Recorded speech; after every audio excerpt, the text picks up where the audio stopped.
Uy, idol, kamusta? Tanong ko lang sa'yo, nakakapag-basketball ka pa ba? Ilang taon ka na ngayon? Anong lugar mo? Kasali ka pa rin ba sa mga liga kahit papawis lang? Alam ko, idol, tulad ko, randam mo yung feeling na sobrang sarap makapag-basketball. Kahit hindi na dun sa pagalingan, kahit dun na lang sa papawis, sobrang masaya na tayo. Makatapak lang sa basketball court, makasama ulit yung mga tropa at barkada na nakasama mong mangarap nung bata pa tayo. Oo, alam kong sobrang imposible na ibalik natin yung panahon na bata pa tayo, talagang basketball lang yung ginagawa natin. Gigising ng maaga para makapaglaro, tapos uuwi, kakain. Pahinga ng konti, balik ulit sa basketball court. Iba yung feeling noon, yung wala pang masyadong iniisip na responsibilidad. Ngayon kasi, sobrang hirap na.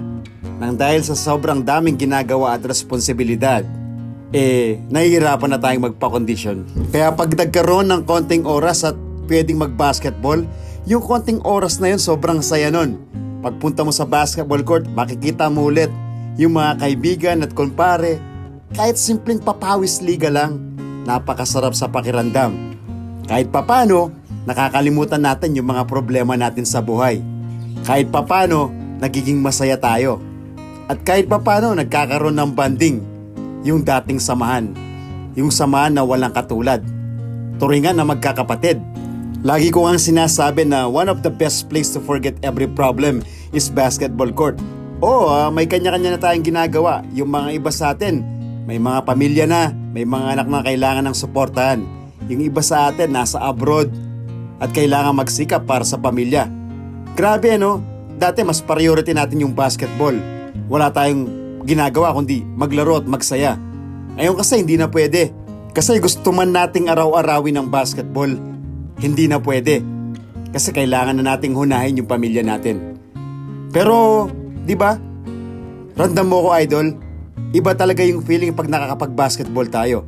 Kahit ilang minuto lang, makapagpapawis lang, sobrang sarap na sa pakiramdam. Nakaka-refresh ng pagkatao. Di ba tama ako at randam mo ko, idolo? Ikaw din ba pag nakakapunta sa basketball court? Grabe yung feeling na nararamdaman, di ba? Tulad ko rin ba na nagiging masaya kapag nakakapaglaro? Lagi ko ang tanong sa'yo, idol. Ilang taon ka na? Nakakapaglaro ka pa ba? Anong liga ka kasali? Anong team mo ngayon? At umaabot pa yung video ni Kapalan Hoop sa lugar mo? Sana magkaroon ng panahon na makapaglaro ka ulit, idol. Huwag na nating sayangin hanggat kaya pa natin. Ilaro natin.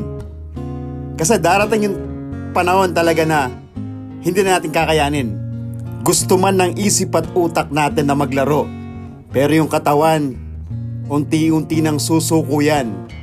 Manghihina, tatanda, pero yung puso natin na pagiging ball is life at pagmamahal sa basketball, mananatili yun sa magandang kwento at magandang memorya ng basketball.